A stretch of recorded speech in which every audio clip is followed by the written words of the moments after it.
Hello everyone, this is Shweta Rana और आज हम क्विक रिवीजन नोट की सीरीज में करें chapter number 4 structure of atom.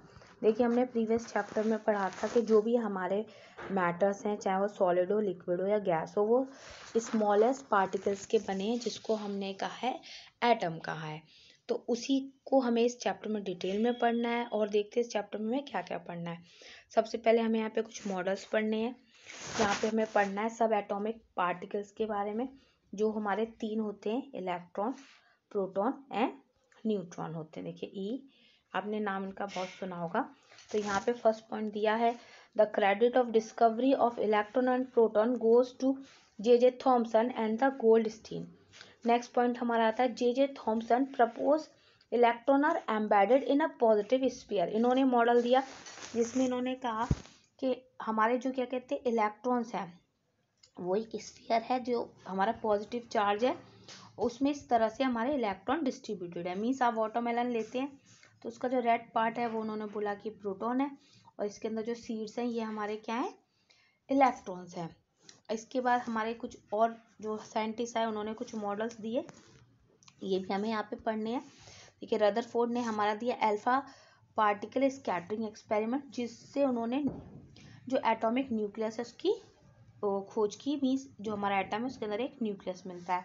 फिर हमारा रदरफोर्ड मॉडल एटम का, जिन्होंने कहा a very टिनी nucleus is present inside the atom and electrons revolve around this nucleus. The stability of an atom couldn't B explain by this model. इन्होंने कहा कि एक हमारा न्यूक्लियस होता है, उसके चारों तरफ हमारे इलेक्ट्रॉन्स रिवॉल्व करते हैं, पर इन्होंने स्टेबिलिटी को एक्सप्लेन नहीं कर पाया था, इसलिए मॉडल भी हमारा फेल हो गया। इसके बाद हमारे नेक्स्ट साइंटिस्ट आते हैं। फिर हमारा आता है बोर एटॉमिक मॉडल। इन्होंने इस चीज़ को जो हमारे प्रीवियस मॉडल में एक्सप्लेन नहीं हो पाया था उसको क्लियर किया कि जो हमारे इलेक्ट्रॉन्स हैं वो पर्टिकुलर एक एनर्जी शेल है, उनमें घूमते हैं और क्या कहते हैं वो एनर्जी को लॉस नहीं करते, और इस वजह से उसमें कोई भी क्या कहते हैं वो फॉल डाउन नहीं होते, स्टेबल रहते हैं। इन्होंने देखिए ये बताया, he propose that electron are distributed in different shell with discrete energy around the nucleus. If the nucleus shells are complete, then the atom will be stable and less reactive. Means अगर इनके electrons की valency पूरी होगी तो ये fall down नहीं होंगे और स्टेबल रहेंगे। मीन्स ये एनर्जी लॉस और गेन नहीं करेंगे।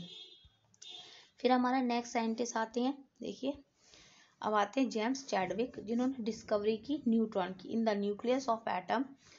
सो 3 subatomic particles of atoms are present: electron, proton and neutron. Electrons are negatively charged, proton are positively charged and neutron has no charge. The mass of electron is about 1 upon 2000 times the mass of an hydrogen atom. The mass of proton and neutron is taken as 1 unit each.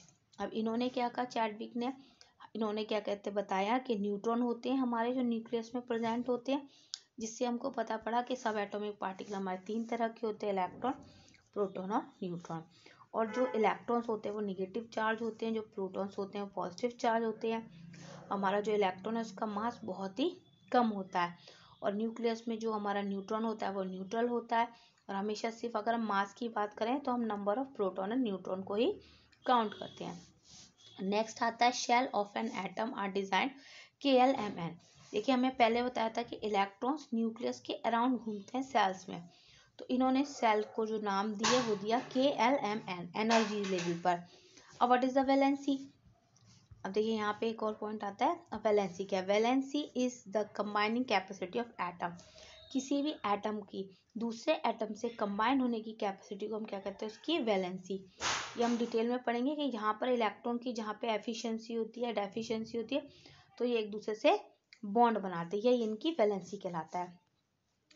The atomic number, हम next point देखते हैं, the atomic number of an element is the same as the number of proton in the nucleus.